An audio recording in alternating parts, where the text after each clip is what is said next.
This video is about how to find ways to say goodbye. Where your loved one has died during the lockdown, funerals and all the typical rites of passage that happen when somebody dies have not been available to you and your family. My heart goes out to you because I can't imagine how hard it is to be grieving and not be able to be with your family, to be with other people and give your loved one the ceremony that they would have wanted and that you as their family and friends need.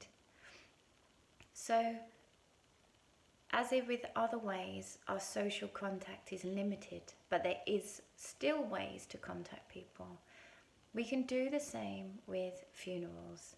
Now, whatever religion you are, if you're not even religious at all, the main sense of a funeral is people coming together, people coming to share their grief, their emotions, but also to celebrate their loved one, to share memories, to sing songs, read poems, say prayers. This is something that you can still do, but via social media. So you might like to invite lots of friends and family or smaller pockets of people onto a Zoom call, and you can organize it beforehand where people can perform something should they wish to. So people can still read poems, say prayers, sing songs. Everyone can have some time to share a memory, and you can still find that sense of group mourning, that sense of connection. Ordinarily, when somebody dies, there would be a place to go and visit their body. Whether they're buried or cremated, there would be some sense of a place that you can go to. That is something you can replicate at home. Whether that's just getting some nice photographs and putting them in a certain place in the house. Maybe your loved one who died had favourite flowers and you can make sure that they're in that space. Perhaps you might like to put some of their favourite objects or a watch or an item that was very special with those photographs and a candle. And when you feel like you would like to connect with them, when you feel like you're really missing them, or you just need some time to think about them, you can go to that special place and have some time, and it can help you feel more connected.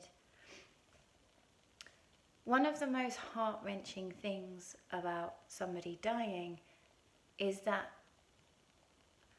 trying to get your head around that sense that you're never going to see them again, that you have had to say goodbye, and in many instances with coronavirus, you weren't necessarily able to say goodbye.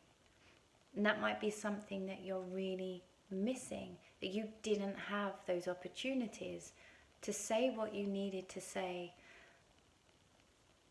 This is something that when you're ready, it might be years before you're ready to do this. It might be weeks. It's all dependent on you. There is a guided visualization in the green video that will take you to a special place. It's a very gentle and safe story where you can connect with your loved one, where they can hear and you can say all the things you need to say. And you can go back at any time to do this. And what's special about doing this is not only are you saying goodbye, but you're finding a new way to say hello. You're finding a new way to connect with your loved one who has died. Sometimes, particularly in situations where we can't grieve as normal, it's nice to create some kind of object that we can touch. So for instance, you might like to get a favourite shirt or a favourite dress of your loved one who's died and make it into a pillow or a cushion that you can hug and hold when you feel like you would like to connect with them.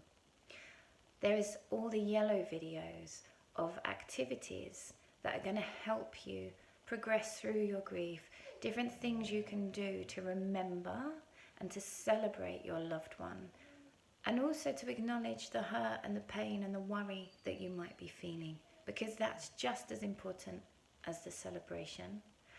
I do suggest doing these with your children because it's going to make it a more powerful way for you to manage both of your grieving.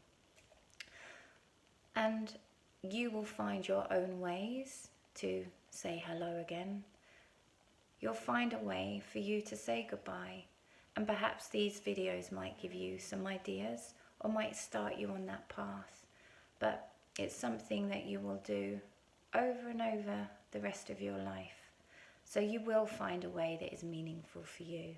And maybe it might be nice to start planning some kind of ceremony for when the lockdown is over and you can physically be with your family and your friends again.